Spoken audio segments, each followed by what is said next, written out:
the scenario we were talking about earlier, if they owe 100 and there's 50 more, they don't have that seller finance me that 50 on top. So let's say the property doesn't need much, but that's 75% of value. If full value is 200,000 and I'm okay at 75%, but it does need some repair, but I can sell it to someone, say seller finance or rent it or something like that. I could live with that number, and that pencils out for me. Well, then because take that mortgage over, and that's $800. Then I take over, create a seller finance note with them for the 50,000 over, say, 25 years with a 10-year plan. What that means is I've got 25 years to pay that $50,000 back. And let's say we agree at 4%. Hey everybody, Jose Luis Morales here. Welcome back to another episode of the Morales Group Show. Today we have a very special guest.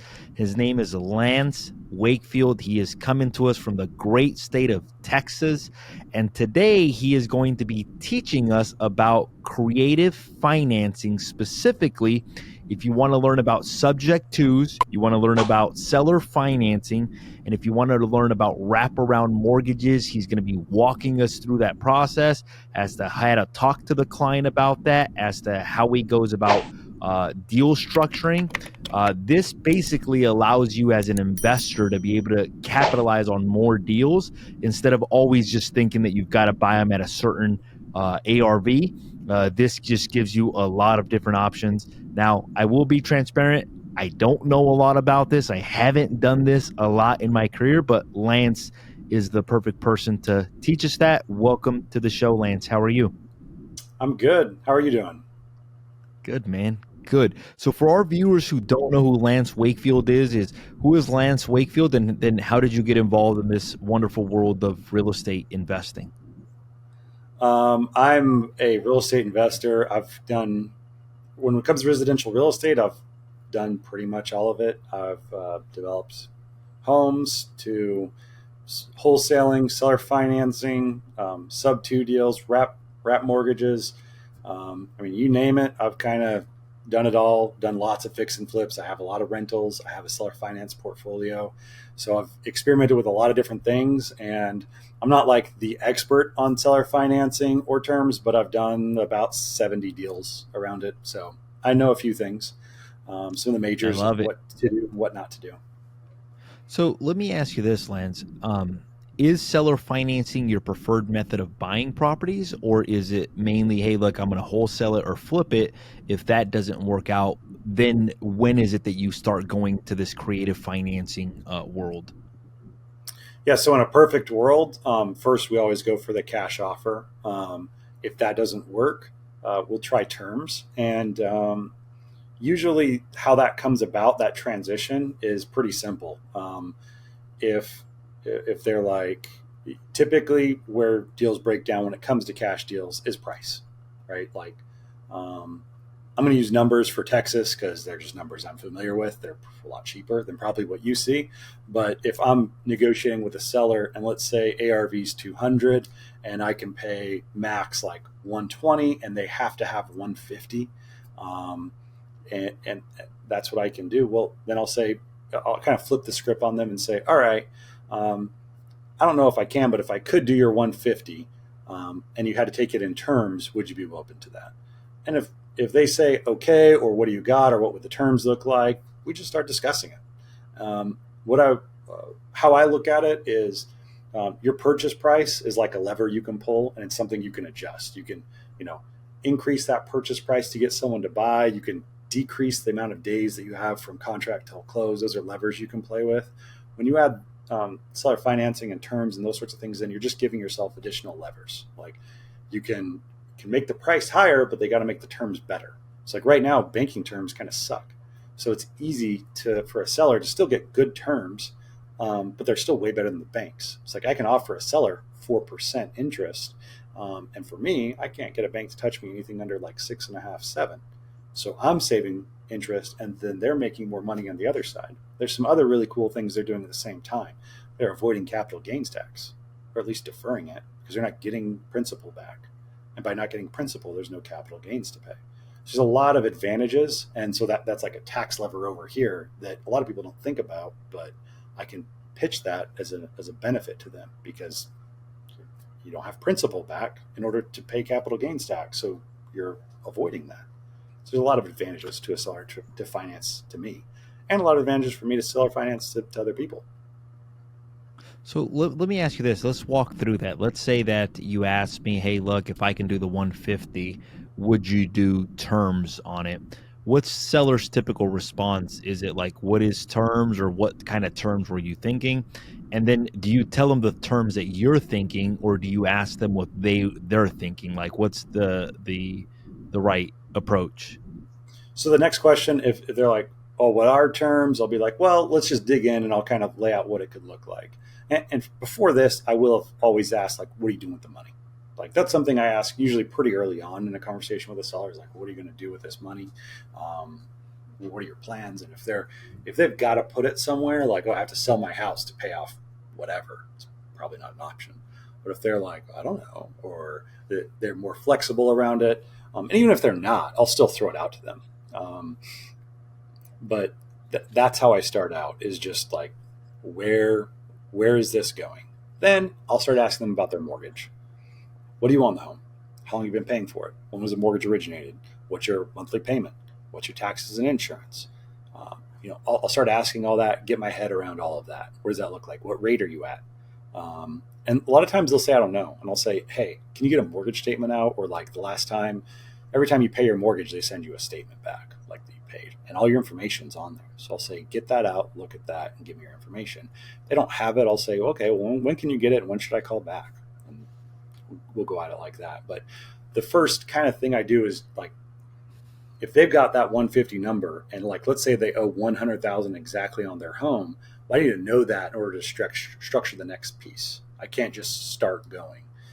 I've got to kind of get a baseline of where we're at and what's going on with the property and where they at with the mortgage. Is it current? That's a really big deal, because if it's not current, fees and all sorts of stuff start to accrue like crazy, and then it means a lot of money I initially have to put in. So all of those are factors that I got to take into consideration when I'm deciding if this is a deal I want to do. And and then what do you typically look for? Like, is there like a seasoning period? Like, hey, look, like I don't want it if it's only if they've only had the loan for 6 months or less than a year. Do you look for a typical interest rate? Do you look for, are there benefits if they've had it for a longer period of time? And then are there certain red flags that you're just like, no, look, I'm not even taking this on? Or is it just strictly like based on cash flow at that time? Yeah, so there's red flags where I'm not taking this on. Yes, those can come up. Things like, hey, they just owe too much on the property. Like, what it's worth to where they're at is too close for me to feel comfortable. Especially with the current market climate we're in. Like, I don't think home values in Texas are going to go down a ton, but they could. I don't want to be stuck underwater, especially with a more expensive home um, that I may not be able to cash flow at some point. But so to answer that question is kind of tricky, because I gotta also have a plan for how I'm going to dispose of the property. If I'm seller financing the property out to somebody else, that's different than if I'm going to keep it as a rental. And so when I'm seller financing it, like, the more time they have paid it down, the better it is for me. I'm going to try and make this as simple as I can, but I'm not like an expert. But basically, if I'm going to seller finance to someone for 30 years, right, I'm going to get 360 payments. And let's say they got it financed for 30 years and they've already made 50 or 60 payments. So they have 300 payments left, and I'll get 360 payments from somebody. What that means is the last 60 payments, I won't owe a nickel on that note. So all of those last 60 are all to me, all the money. And it's a lot. Like, when you add that up, if it's a 2,000, that's 120 grand. If it's a $2,000 payment, that's a lot of money. And it's all Hmm. just to you at the end, but it's at the end of a long road, right? And so, but it kind of creates built-in equity. And so there's things like that that are valuable. Now, in the scenario we were talking about earlier, if they owe 100 and there's 50 more, they don't want to have that seller finance me that 50 on top. So let's say the property doesn't need much work, but that's 75% of value. If full value is 200,000 and I'm okay at 75%, but it does need some repair, but I can sell it to someone, say seller financed or rent it or something like that. I could live with that number, and that pencils out for me. Well, then, because I know my terms aren't going to be particularly great with a bank, I'm okay with giving them some decent terms. So let's say I take over their mortgage, it's at 3.5%, and they've made payments on it for 5 years. I take that mortgage over, and that's $800 a month. Then I take over. I create a seller finance note with them for the 50,000 over, say, 25 years with a 10-year balloon.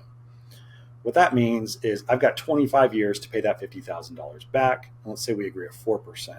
So I can put that into an amortization calculator. It figures out the payment for me and how it all breaks down.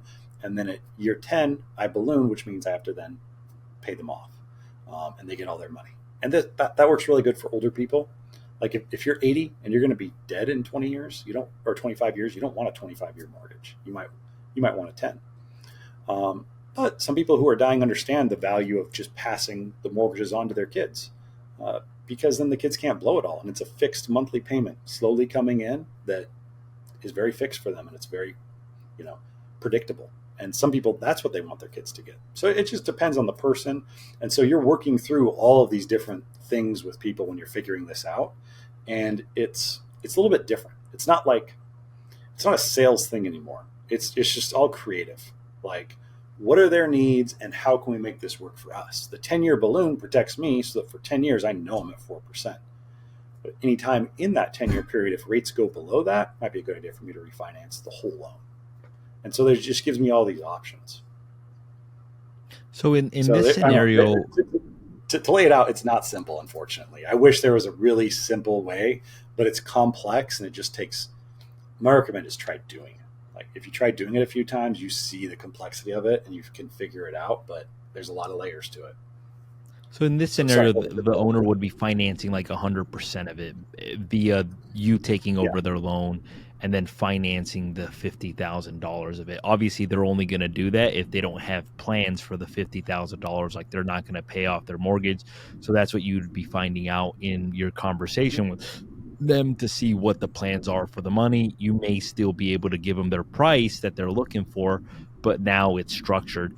Now, do you use like some sort of like a calculator for like looking to see how much because and this is something that I realized recently, that the further along they are in their payments, the more principal that is getting paid down. So if somebody's 15 years along, the principal is actually going to start coming down a lot faster than somebody is like 0 years or a year into it. So how do you analyze these different scenarios? Is there like a website? Is there a tool? Is there... I mean, I had a nerd make a calculator for me. That's how I did it. And that's worked well for me. But basically, this is kind of inputs and outputs. I haven't messed with this for a minute. So let's say my purchase price is 98,000. It's at this is if I'm getting a loan with a bank. But it also works if that's the existing loan with the seller, right? Either way. Or if the seller is doing an override loan with me, like what we're talking about. So say this is the terms with the bank and this is the terms with the seller. I probably wouldn't do that 8%. That's a little aggressive, but in the right circumstance, I would, right? It all depends. There's so many factors to make it work. Then you see this is your total principal and interest that you're making. And then here's the insurance and taxes. So here's your total PITI for the acquisition side. Then this is the other side going out. So this number doesn't work at all. I can just tell that by looking at it. But let's say this was 130,000. And their down payment was, to me, if I was seller financing this out, was 13,000. And I'll put in a real interest rate right now. It'd probably be like this. So this is their payments to us. Total PITI to investor is this. So basically, I'm arbitraging these two numbers. And then it breaks down. These are the totals. Down payment's 13, cash flow over 5 years, because that's the average that people finance homes for when you're financing them back out, is about this. And then total cash on the back end is this, which is really low. Usually this is a pretty big number. So I messed up something somewhere in here, probably this number right here. So I like I said, I haven't messed with it for a bit, but it's basically, this is what I'm paying, this is what I'm getting paid, and that's how it all kicks out in the end. And that's a tool I use. So just for our viewers to understand, like this scenario that you just went over is you took over potentially you took over a loan, you got some seller financing, and then you're also talking about like the reselling that same property on the back end. So how do Mm-hmm. you structure something like that? So you did subject to, you took over the mortgage, you did owner financing. Let's go over that first. The owner Okay. financing, that has to be in second position, right? That's not in Yes. first position, right? No. No. Okay. And what So does first that of all, conversation look like to the seller? Do they ever ask that? Like, hey, look, am I in second position or? I mean, they do. Here's the thing: the seller knows the value of the asset better than probably anybody else on the planet, right? Like, maybe not always. Their appraiser could figure it out, but they're aware of the asset and what it is. So they're more willing to invest in that asset because they believe in that asset. They already did invest in that asset, in fact. They put a bunch of money into it. They bought the property.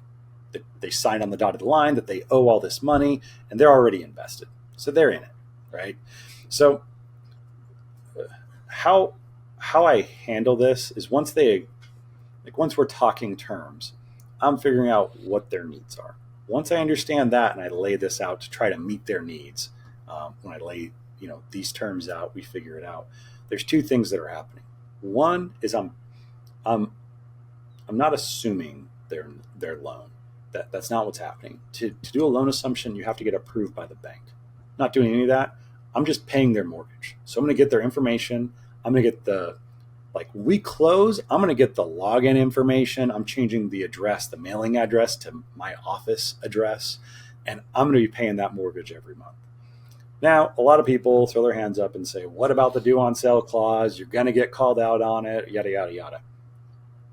You might. I'm not an attorney. This is not legal advice. So, how I've understood it and how I've been explained to it by bankers that I've worked with on my deals, my personal experience, not soliciting any advice, not telling anybody what to do, is the due on sale clause is there, it exists, and it's used. What it's used for is when someone stops making a payment where a deed has been transferred, a due on sale clause is an easier, faster, cheaper way to take the property back rather than going through a foreclosure. Going through a foreclosure is a lot of work. There's a lot of expense. There's attorneys, there's dates, there's everything has to be done in a certain way, and there's a lot of cost to that, plus holding time. Due on sale clause, it's instant. It's very quick, it's very cheap, easy to execute. So banks have that in there for if you stop paying. However, if you pay, the bank just wants the loan to perform. That's all they want at the end of the day. So as long as the payments are coming through, my experience from my personal deals I've done this way, never had an issue. Now, someone else might, but I haven't. So I take over that loan. We have paperwork that I had an attorney write up who knows what they're doing. They've done thousands of deals in Texas that are like this, and we're good. So the paperwork shows that I'm taking over their loan. Then there's another piece of paper, a lien, that gets created also by an attorney. And that lien lays out these terms, whatever I agree on with the seller. So if they're financing 50,000 or a million, it doesn't matter. If it's at 1% or well, you got to watch for usury laws, but between 1% and 10% or whatever, you're fine. You're agreeing to those terms. They're agreed on. They go into the lien, and that's it. The docs get written up. They're signed at title at the end, just like it would if it was a bank. The seller is as protected as a bank would be in the same position. In the event I quit paying, I've even given the seller, here's the attorney you can use to foreclose on me if I don't pay. Call him. He's going to charge you this much. Get your deed back, get your property back, kick me to the curb, go sell it again. It's not going to be any worse. Love it. And then let's say, what about insurance? Does that get transferred over as well too? And is there a way not to trigger that so that it doesn't notify the lender? Oh no, it's gonna transfer and they're gonna know. But I've never had them scream as long as they're still on there. They're screaming if they're not on there. They'll let you know. But as long as they're on there, as additionally insured, they don't care. So the bank, so you're basically saying that in your experience, obviously not legal advice, that you're basically just transferring the insurance under your name, and even though the loan is still under somebody else, and most of the or the companies that you've worked with are just like, okay, whatever, the property is insured and the payments being made, I don't really care about this, basically. Okay. Yeah. So there a lot of people don't understand how like lending works and how this all works inside of the mortgage world. Like they just don't get it. And I'm not an expert. I'm not a mortgage I'm probably guy, one of but I those know a people that couple. don't get it 100%. And I don't get it 100% either. I get it a little bit more than the average Joe. But so when you go to the bank and you're like, hey, I want a loan for this house, they look at all this stuff about you right now. It's like, it's a snapshot of you today. Doesn't have a ton of bearing on what's happening down the road. It just has this is where you are today, and if you fit the box, they give you the money. Right? That's how it works. As soon as that loan is funded, all the payments of that loan and everything, they never go to the bank.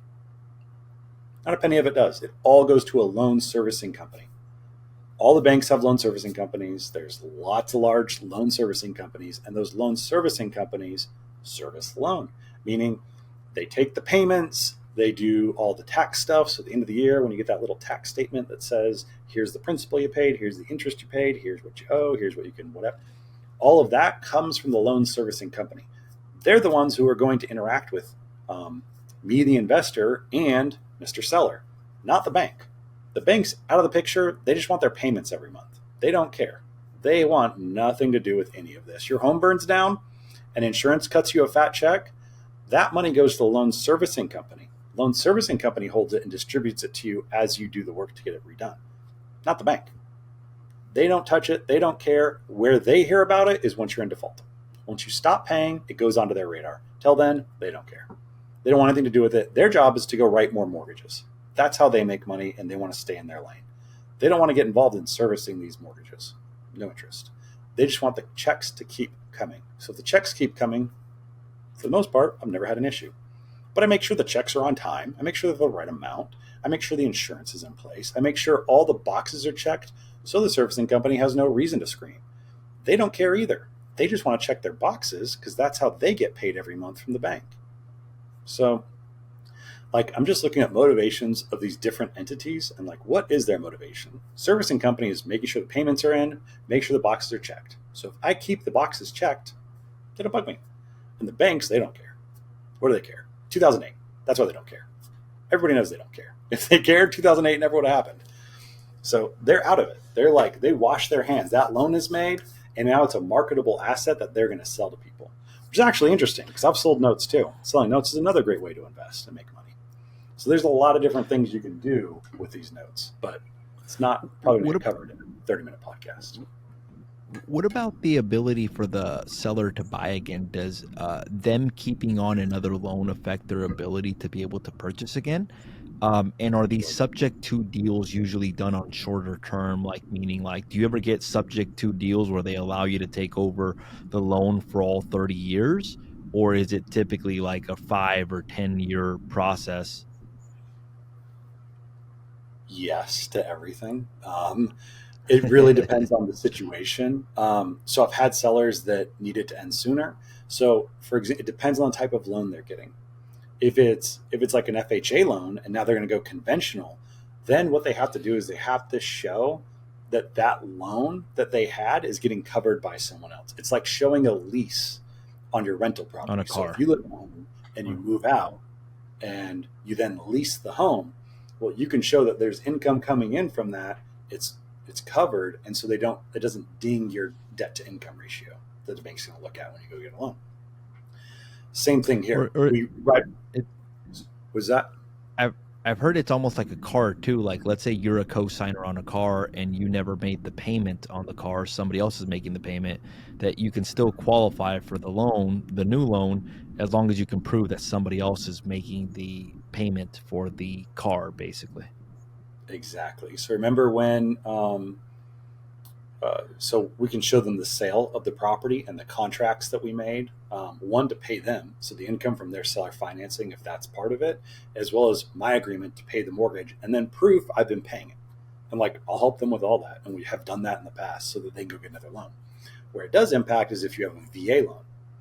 VA loans, you would get a VA allowance. So VAs are allowed so much at those awesome terms they get, and it's capped out. So if they went and spent, let's say the cap is 500,000, and I don't think I'm super far off, but I'm not. That's not the exact number, but it's in that ballpark.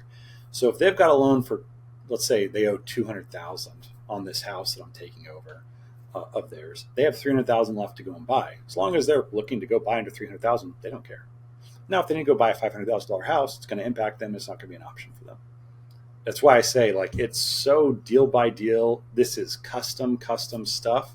And you can't just say, well, this is going to work for everybody, because it really is going to go back to their needs, their desires, their future, where they're going. You have to take all that into consideration. Otherwise, it's impossible to structure a deal that works. Now, as it relates to the documents, and sorry, I'm like completely like new to this. As it relates to the documents, like if you as the buyer were to miss a payment, you don't have the previous seller doesn't have to go through the foreclosure process. They can literally just take over, or do they still have to go through the foreclosure process at that point? And is there something like, if they're concerned about somebody else making their payment, I don't know if you ever get that, is there a way to assure them that, like, maybe leaving some money in an escrow account or leaving some money where the money gets withdrawn automatically? Is there a way to make it so that that concern gets addressed? You can do those things. It's totally customizable. That's what's cool about it, but that's also what's difficult about it. Like, whatever needs to happen for everyone to feel comfortable, you're allowed to do, because it's just two people agreeing to stuff. There's no framework. There's no nothing around it other than whatever you guys create. And like, if there's no banks involved, you're just buying it and the seller owns it cash, you can do whatever you want. Like, there's no anything. It's whatever you need to do to make them feel comfortable. So I've had sellers be like, I had a seller be like, well, how do I know you're going to pay? I'm like, well, I can send you my personal financial statement and show you that I have assets. This is part of what I do. And he's like, okay, that'll do. Send him that. Never heard another word. Been paying the mortgage every month, and we're good. So it's like, it just depends on what people need. And part of it's also your ability to sell, how good you are at building trust with people. All of that is going to factor in as well. I've been around the block a little bit with real estate, so I can typically show that, like, this is safe. I know what I'm doing. We have these other properties. We've done this before. Here's how it works. Here's the attorney we use. Call him. He can vouch for us. So once you have the ball rolling, it's a lot easier. The first couple deals are trickier, but I mean, I love it. If you find someone motivated enough, you can get it done. Now, why would somebody finance like 100% of the deal, basically? Well, so the other factor we haven't talked about at all is condition of the property.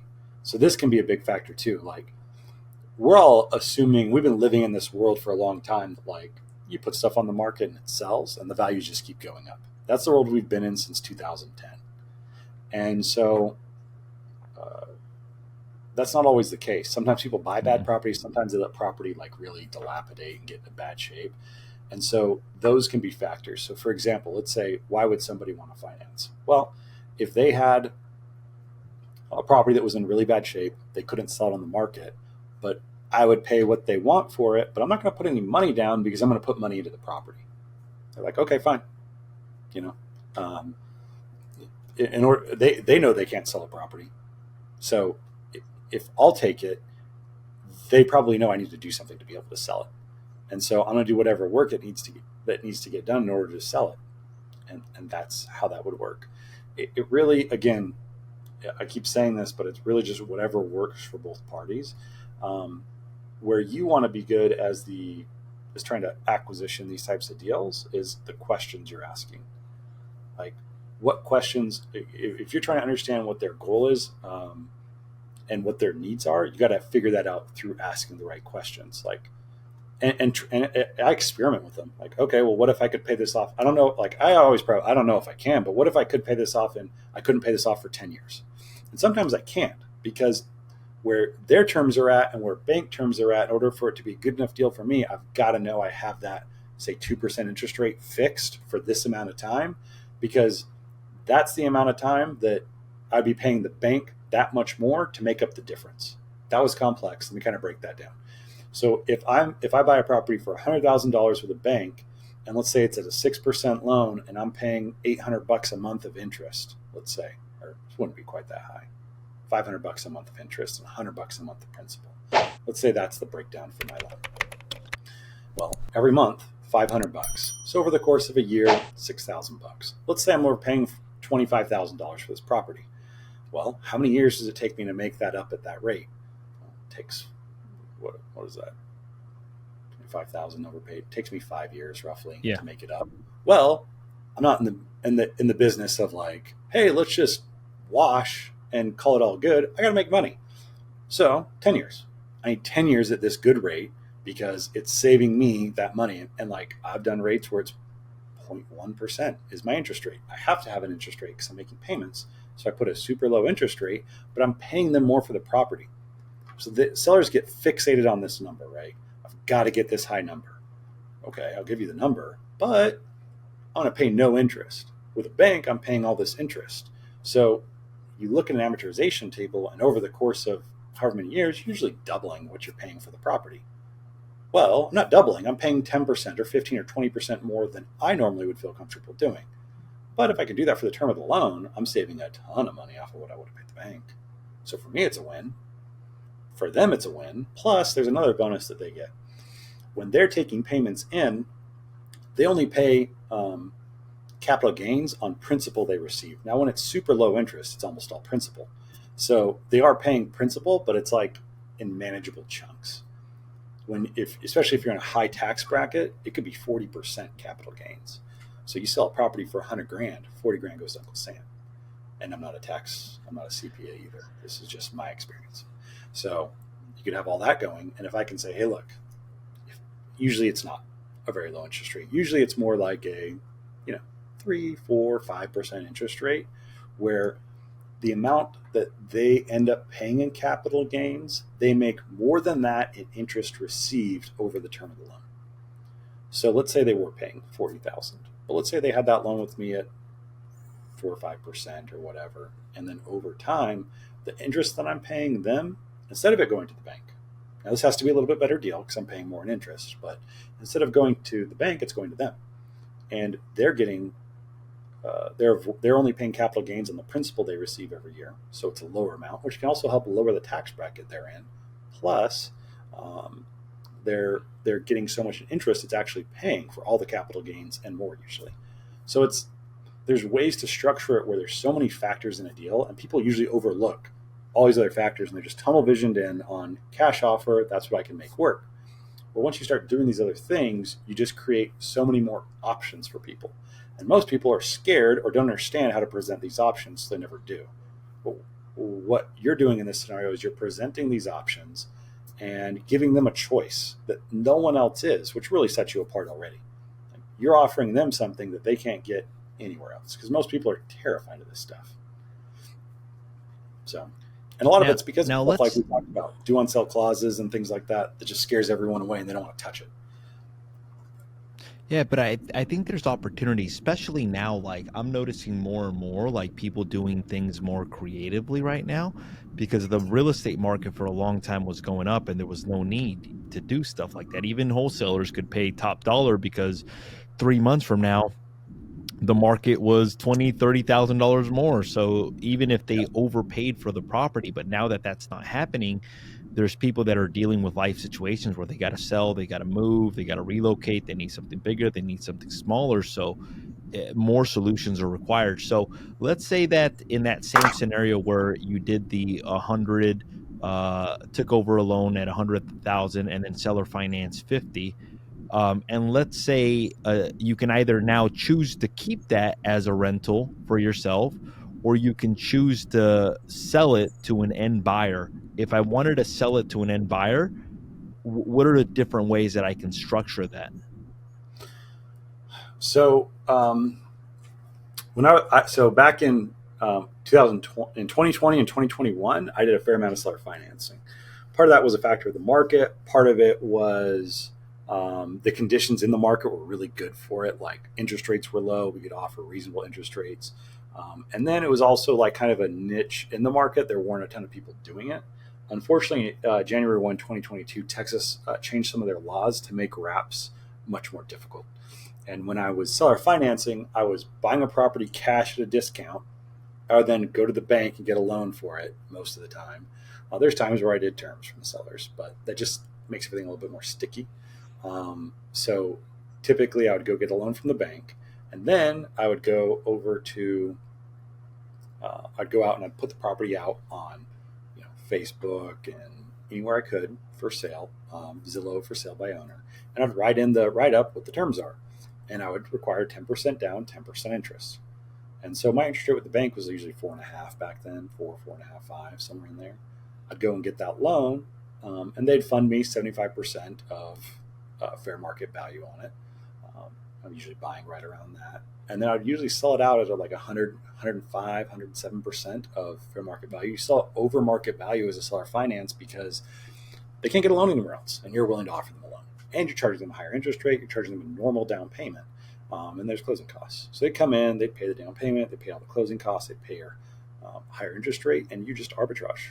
If my payment to the bank is for that loan, for that, say 100 or say 6, 7, PITI is say $900 a month, and they're paying $1,600 a month. I'm arbitraging $700 every month. I got my down payment money up front, so I got like my wholesale fee up front. Then I get monthly recurring income. Something else interesting that's happening is with commercial banks, usually it's a 20-year amortization schedule. In order for me to make this affordable for the end buyers, I had to make it a 30-year amortization schedule. So my principal is getting paid down quicker, and there's a gap between what, like, if I buy it for 100 and I sell it to them for say 130, there's a $30,000 gap. Then they pay $13,000 down. So there's a $17,000 gap. But every month that gap widens because my principal gets paid down quicker than their principal. So they're paying $50 a month to principal. I might be paying $150 a month to principal. So year over year, that gap widens more and more and more. And obviously mine's getting paid off first. And so whenever they refinance, sell the property, or default, those are the three scenarios that can happen.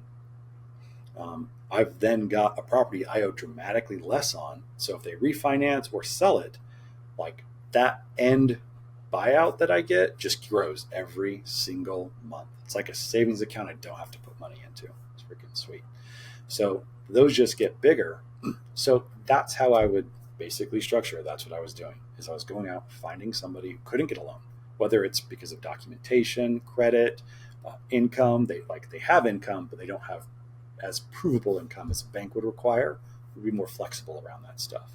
We would still pay a loan officer to kind of underwrite and verify the loans. So everything was done totally above board and legit. We'd close with the title company, all that. But that's kind of how the investment works.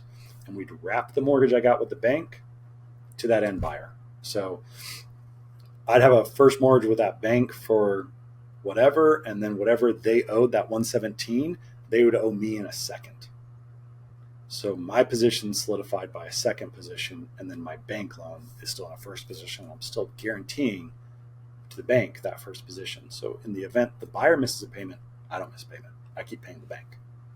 I've actually taken back, I did almost 70 of these, and I've taken back 4 or 5 of them, and I just turned them into rentals when I got it back. So that happens too. What was that? What was that taking the back process like? Was it just like a traditional foreclosure, basically? So just like the big banks use a loan servicer, there's a local loan servicer I use here, and like they just so that they charge the end buyer. They charge the end buyer a $35 monthly fee to service the loan. So every month they pay the note, so the principal and interest on the note that they have to me. I then take that money and pay the bank, but they pay that. They also escrow taxes and insurance, and then on top of that, they pay a $35 fee. And all of that every month goes to the loan servicing company. Loan servicing company takes all that, processes it, and then sends me my piece once it's all processed. So when they start missing payments, just like the big banks, the loan servicing company deals with it, lets me know, asks how I want to proceed. They have attorneys on staff, and they're like, we can foreclose. Or, oh, hey, buyer just showed up with all the money they owe you. Do you want to take it, or do you want to proceed with foreclosure? I just make the decisions. So I don't actually deal with any of it. I say, go ahead and go do it. They say it's going to be $3,000. Do you want to pursue it? Rock and roll. Go get them out of the house. They're not paying. Take it back. They go through all the crap, and then they send me my deed, and they're like, it's your house again. Then I And clean then it, at put it on that the market. point, would your and at that point would your credit be affected at all since you were the one that took out the mortgage? No, because I keep paying the bank the whole time. So Oh, like so their they payment to miss three you is payments. done They're missing payments to me. I'm still paying the bank the whole time. I'm not going to let that $700 regardless, payment basically. sink me. Hell, no, no way. And with these banks, I've got millions. Like I have I have most of these loans at one bank. There's one other bank I have probably a million of loans at, but one bank I've got like I don't know 5-6 million in loans, and so I'm not gonna let like if I default with that bank, they could take it all, and so I'm not going to default. Like I'll make the $700 payment. We're going to pull the money out of somewhere and make sure that's covered. Usually, I have a little just like fund that I use for all my seller finance stuff. When people start missing payments, I pay it from the fund. That's fine. But it's arbitrage because if you think about it, like let's say that you're basically keeping the spread from the 4% to the 10%, basically, and let's say it's $700 every single month. You Mm-hmm. multiply that by let's say 10 of them. That's $7,000 a month. Yeah. You're not responsible for maintaining the property. You're not responsible Nope. for toilets, tenants. You're not getting any calls. My toilet broke, but you're still receiving a residual stream of income at that Mm-hmm. point. Um, are there different Plus, ways to? your back end payment is getting bigger every month too. That's important because when they pay that off, sometimes I get a $50,000 bump. It's like, yep, that's why I did this. That's where the real money is made is at the end. And every month that loan goes on, the bigger your bump gets at the end. So That's basically, that's the yeah, gravy. that's the gravy, But and you could yeah, structure that if you do seller financing as well, too. hmm So let me ask you this: if I'm doing seller, like let's say, because I missed out on this opportunity, and maybe I can get a little bit of advice, but I didn't even think about it. It was, do I have to write something in the paperwork that allows me to wrap around that mortgage, or is it just, hey, look, I'm agreeing to get owner financing from you. I get it at 5%, and I can do the wraparound mortgage at 6 or 7%. Is there something that I have to do on there, or um, so in a Texas real estate contract, when you're paying for a home, there's three boxes to check. There's a cash box, um, and a financing box, and I think like a total or something, or a seller financing box, something in there. You just Mhm. check the box, and then when you do that, you have to do a seller financing addendum, and in that Perfect. addendum, it lays out the terms. And so that's how we would sell the properties back out. I never, I don't want to say never. I don't think I ever. I tried not to mix the two. There's a lot of guys who their whole strategy is take properties over sub two and seller finance them out. That works in a lot of states. In Texas, it's too high risk, and so I never did that. I always took it in, closed on it, got my own loan, and then seller financed it out. Or I would seller finance it in and rent it out, or flip it, or do whatever I wanted to do with the property. But I never mixed those two strategies because a lawyer that is very well educated on this in Texas was like, "You're not allowed to do that." Don't do that.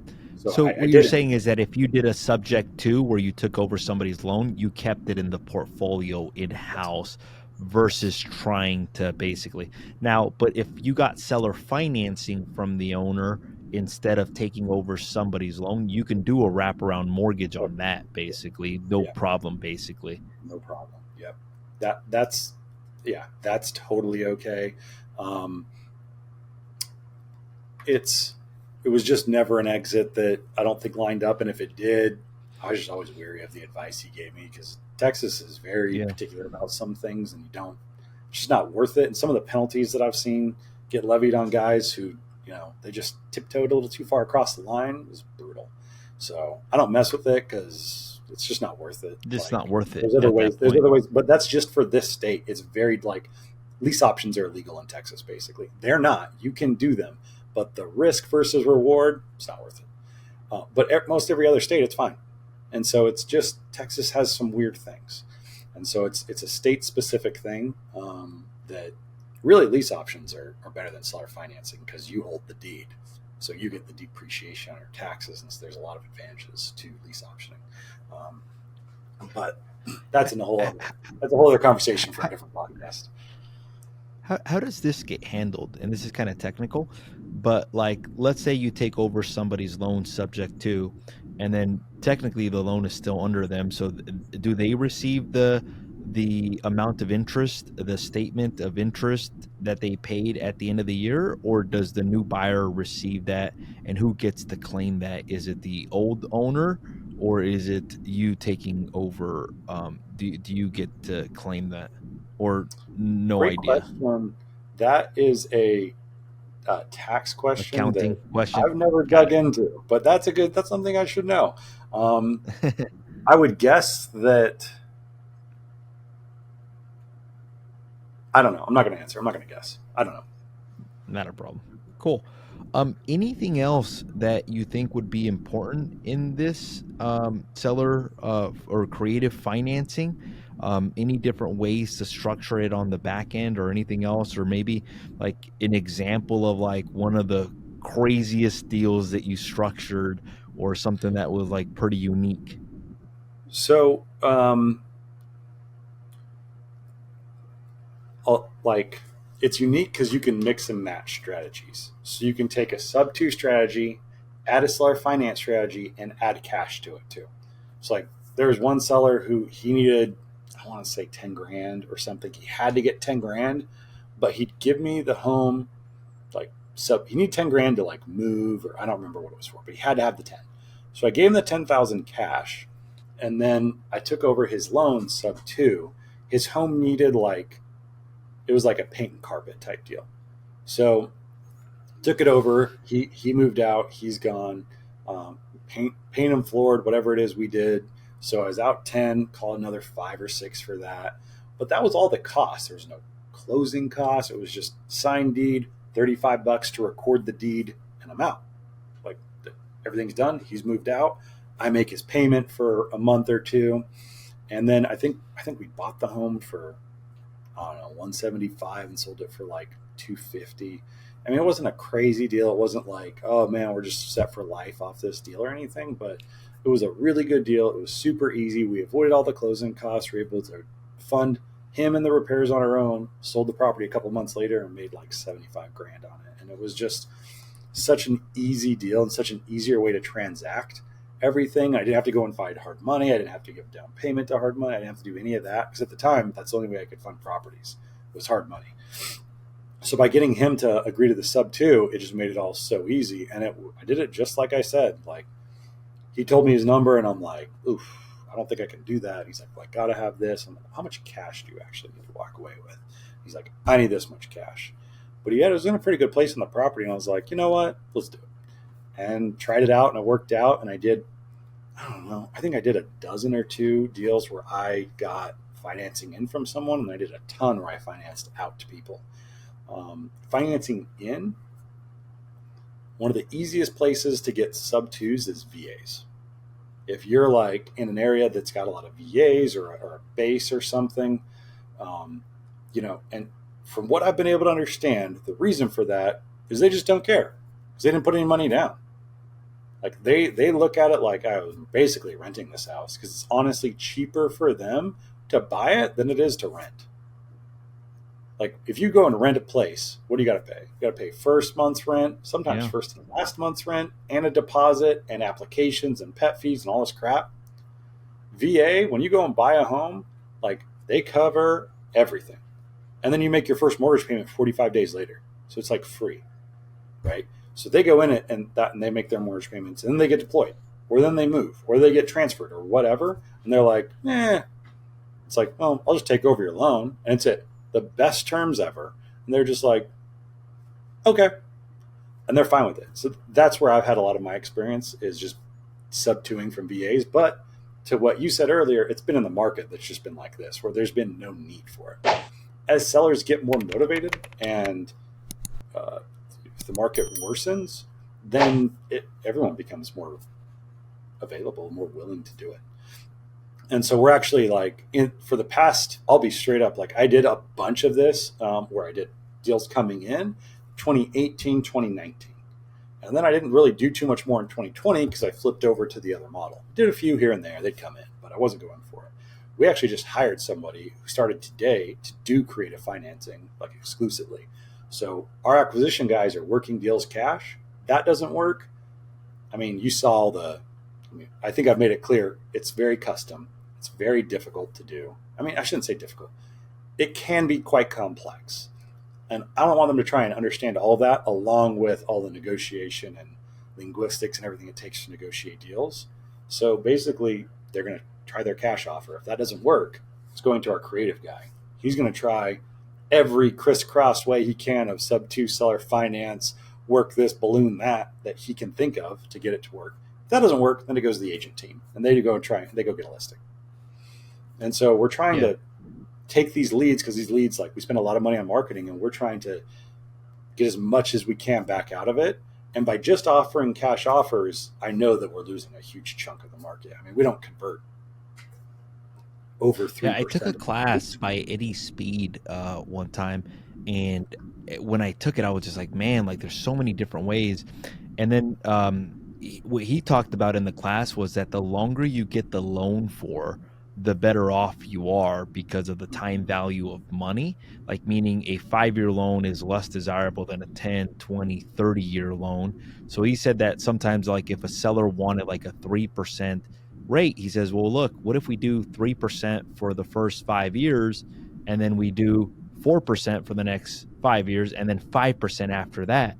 And what he was saying is that you're paying a lot less of a percentage on a higher principal amount than a higher percent than so yeah, you're paying a higher percent, but it's already the principal has come down quite a bit as well too. So that was something that I didn't really know about. Looking at the amortization table, or looking also like if you're taking over somebody's loan, how long they've been making payments, because the principal balance is going up a lot faster. So that was interesting. There was a deal recently that was like they wanted $100,000 down. They wanted above market value, but they were willing to finance at 1%. And what I saw in that deal is that at 1%, in 5 years, the principal balance came down by like 200,000 or something ridiculous. So yeah, it was a really high price, but if you look at the financing portion, in 5 years, the principal came down 200, which means you only owe 500 now, which was like insane. And I couldn't believe it when I saw that. So there's a lot of different ways to structure them. I obviously appreciate you coming on the show. Any final thoughts? Anything else? So I will agree with you. Eddie Speed is like, I'm like undergrad. He's PhD. He's got it. So he's like an authority on this. I am not. I one day aspire to be. You're 100% right on and that's totally an option. Hey, interest rate's going to creep up like this. There's no rules. It's just whatever you can get somebody to agree to. What I always try to look for is there's that option of financing, right? Like we can make the deal work because the financing works better with seller financing than with a bank. The other side also that the seller can consider is their savings and what it does for them on taxes. So it adds in, like we talked about at the beginning, the levers. It adds in more levers where it's like, well, it really helps your taxes over here, and that's going to save you a hit. And it helps my bank financing over here, and that saves me a hit. And those two hits together make this deal work. And otherwise, if it was just a cash deal, we could never get this to work. So it just gives you more opportunities of ways to get deals done that wouldn't exist if you weren't doing anything creative. So I'm a big believer in creative. I'm looking forward to doing a whole lot more as things get more dicey in the coming months and years. And so we're just going to keep it part of our business model. Like every time we go out, we're going to give a cash offer, and then following that, they're going to get 3, 4, 5, 6 seller finance type of sub-2 mixture offers. And then a listing option. So they have every option that they could really have on the table in front of them, all from us, to increase the amount of deals that we're getting. So I'm a big believer in it. I feel like if you don't understand it and you're out marketing, you're missing deals that will probably make You're you leaving millions. money on the table, basically. 100%. 100%. Cool, man. Love it. Well, how can people get a hold of you? Like, let's say that they had a deal in Texas, or they want to, I don't know if you have any coaching programs or anything like that. If somebody wanted to get in contact, what's the best way? Lance Wakefield _ is like my TikTok and Instagram. I'd say just hit me up on there. I am in DFW. I probably wouldn't be super interested in doing a deal in Houston is like it's like doing a deal in a different state. Like it's pretty far. So I'm not looking to do like individual onesie twosie deals with people really. I mean, I don't have courses on seller financing or anything like that. My advice to people is try it, be careful, get good legal advice, and go for it. I'm happy to like talk deals and structure with people, or if someone's got like a larger deal that's like multifamily or something that's like over $1 million, you hopefully over a few million, and they want help structuring that. Definitely hit me up. I'd be interested in trying to figure out a way to do something with that together. But on an individual home, that's just not really Wouldn't be worth the time, basically. no. I'm like, so we had Pace Morby come to and speak with you and I at Collective Genius a while ago, and like he really inspired me to like go for seller financing and terms on larger commercial deals. So that's something I'm trying to do this year. Is I want to do a deal with terms that's a commercial asset that's over $1 million, not a home, and so like that's something that I really am trying to get under this year. So if anyone has any of those, please hit me up. I'd be happy to do those deals with you. I ended up getting owner financing on a 25 unit, 4.4 million with like 3.5% down, which that was really the game changer for me. In Because Southern that put California. me at a different league now. Say it again. In Southern California. Southern California, yeah. It was awesome. It was a past client of mine. I had sold 3 or 4 different properties. He's like, I'm willing to do this for you. Financed it for 35 years, 5 years interest That's only, amazing. 30 years fixed after that. It was insane. And to be honest, I didn't really know what I was doing at that time. I just said, sounds like a good deal, Yeah. but I didn't really understand seller financing, and I still don't. But after that class by Eddie Speed, I feel like I understand it a lot better. If So as people understand this is a way to like so many people are like, oh, I don't know how to get into real estate. This is it. Like if you want to figure out how to get into real estate, if you can find a motivated seller and you get this and you get the cash offer piece, you can make a deal every time. Like if the motivation's there, every time there's a deal to be made. So I love it. that's that. Like you're doing that. Like that's my goal. I want to do one of those this year, and then do 5 Yeah. next year. Like start figuring it out because there's a lot of that, and there's a lot of tired landlords and older people. Like my goal when I got into real estate investing was I was 26, 27 when I went in full Mhm. time, and I wanted to buy up in my 30s a portfolio of at least 100 properties, and then get that paid off over the next 20 years. So in my mid to late 50s, hopefully be paid off, and then seller finance that whole portfolio one at a time to individual buyers. Own it all cash, seller finance every single one, and live off of that for the next 30 years, and then definitely die by the time that all those are all those are paid That'd off. be That was awesome. like my plan. Um, and so for older sellers, it's a great way to give uh, to avoid the capital gains, to get the recurring revenue, and to leave an asset to their kids that's an asset but requires no management and gives them monthly reoccurring revenue. And so Which that's what you very, want. You very want the safe. residual stream of income. It's almost like buying Yep, like a triple net property where you don't have exactly. Or a any bond. um anything, because a lot of my older clients, once they get to a certain stage, and this could be like a potential avatar, they get to a certain stage where they don't want to deal with the property management aspect of it, or they don't even want to deal with it. So in some cases, people like that are willing to do the owner financing so that they don't have to do that. So it's Yeah. it's It's crazy, man. So I want to say thank you, Lance, for taking the time to be on the show. For all of our viewers out there today, we had Lance Wakefield. He talked about creating financing for homes. We talked about the subject too. We talked about seller financing. We talked about wraparound mortgages. We gave a few examples. If you've enjoyed this episode, make sure to hit the subscribe button. If you feel that this episode would be helpful for somebody, make sure to hit that share button. Thank you again, Lance. And to our viewers, Yeah. thank you so much for taking the time to watch. And we hope that this episode was helpful to you guys.